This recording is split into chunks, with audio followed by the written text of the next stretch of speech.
on earth is going on with interest rates, with the pound, with... I mean, it is extraordinary. And I was talking to Gabriella, who's the setup producer, just saying we're relatively switched on, both of us. Neither of us have a clue what is going on in terms of interest rates. 1 minute they're not happening, then they might... the cuts, they may come in. No one... I don't know what's going on. Do you? This is really early in the morning for me to try and describe this. But, I mean, look, the way that... Let's kind of try and, you know, give this in a really simplistic way. The way that the government tries to get money in to, you know, invest in infrastructure projects, etc., is tax, but doesn't give them nearly enough. So they have to invest. How they do that is they basically sell a bit of debt. These are called gilts bonds, right? Now, for people to invest in you, to give you money, to loan you money, they want a bit of money back, right? As you would, right? And this is what's called yields. Now, the higher the yields means the more money you have to pay back. If it's higher, it means that they think, maybe you're not that great for it. I think that's where we are. Yields going up, right, means that investors are looking at this country and going, I'm not entirely sure you know what you're talking about or you know what you're doing. Now, why it's specific? Well, we are seeing this happen across the world, right? That's you know, where...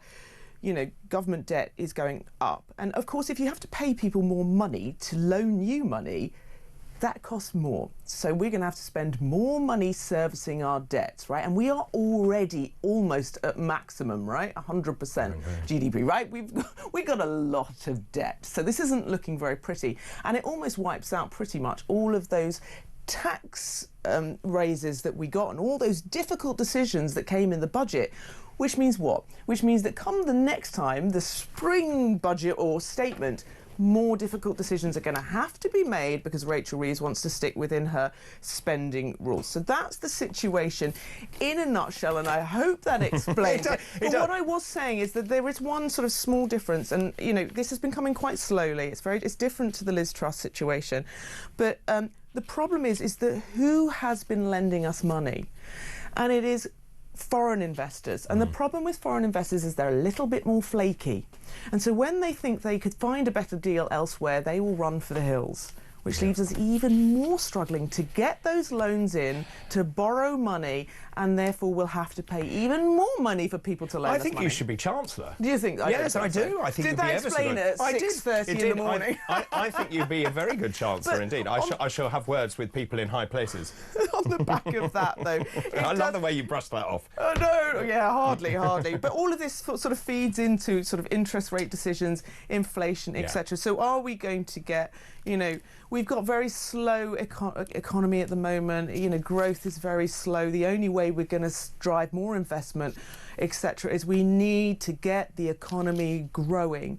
And one of those things to do that, I suppose, is we could lower interest rates, etc. And that's why there's a bit of toing and froing. Is the economy strong enough to withstand that, etc., etc.? So that's why you get all these decisions about interest rates and inflation and stuff. And I think what with Trump coming in tomorrow, there is a concern that some of his tariff policies, you know, basically if you bring stuff into the country, we're going to you're going to have to pay a lot of money, could be inflationary. But this goes back to a much bigger issue for the Labour government, which is actually don't go on the offensive against the incoming president, right? So Trump loves this country. His mother was born in this country and born in Scotland. And so, therefore, by default, he likes this country. Now, we are meant to be a sovereign nation because of Brexit. We allegedly took back control of our money, laws and borders, allegedly.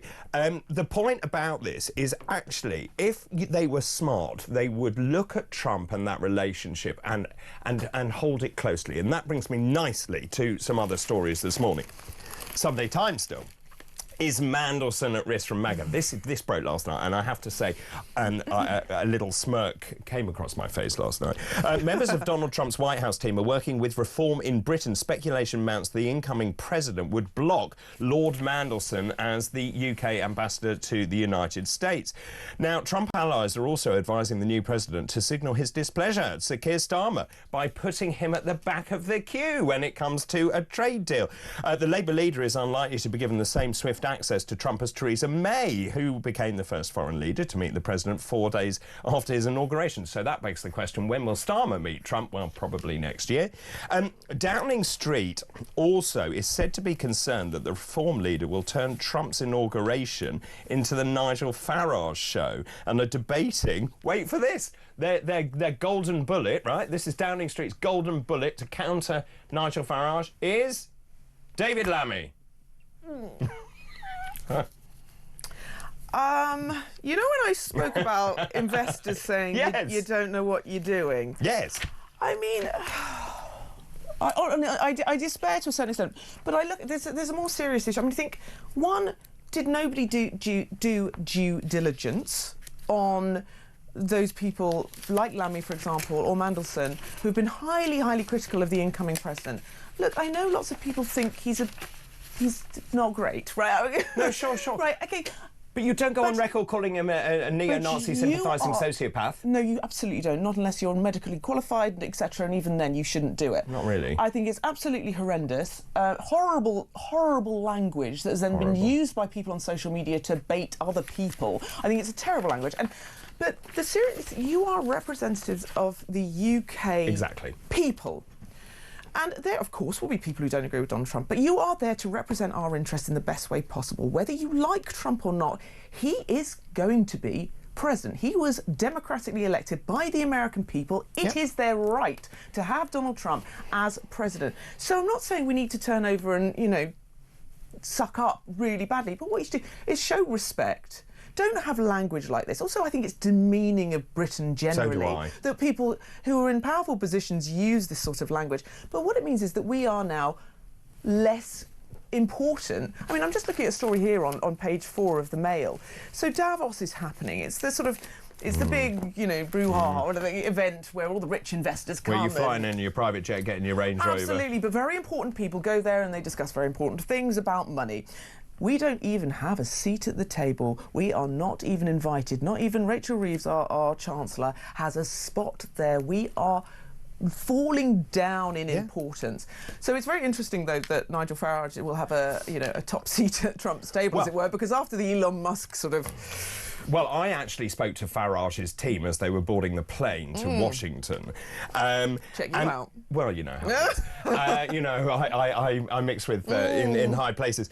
Sources from Trump actually said Trump's team love Nigel, in inverted commas. They're keen to help him and Reform succeed. They say they haven't forgotten that 100 Labour officials travelled to the US to volunteer for Kamala Harris.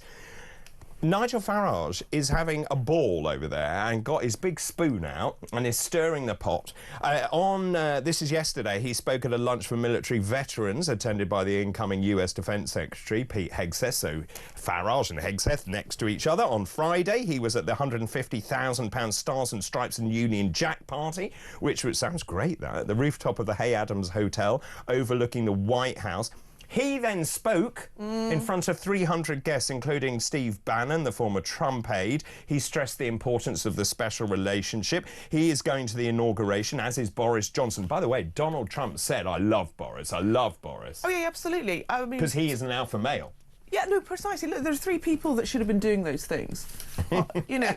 What, the ones in the government? Keir Starmer, Mandelson or Lammy, right? Yeah.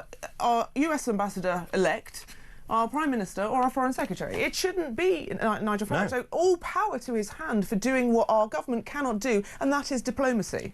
It is extraordinary, isn't it? And I don't...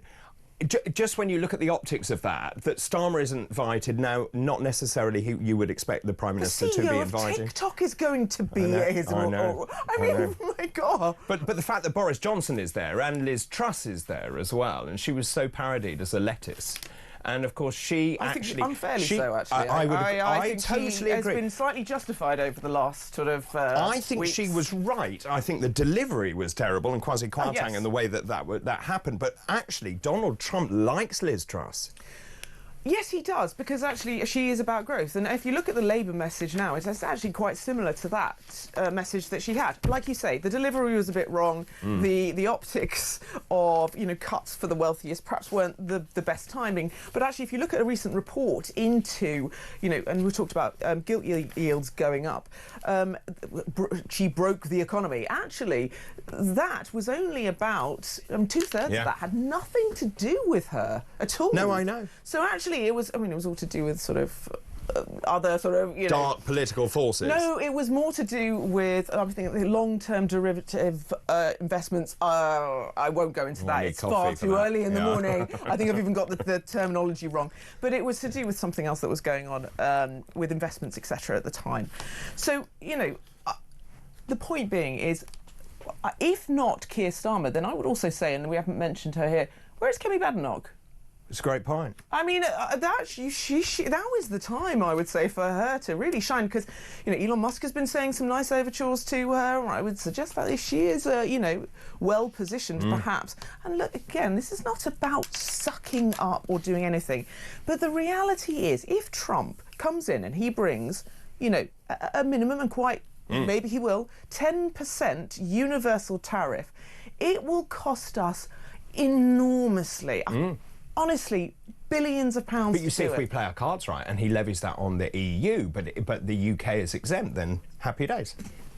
You are representing Britain's best interests. I agree. And right now, that is to get our economy growing so people can start feeling better about their lives. I am representing Britain's best interest by going to this ad break. We'll continue this conversation after that.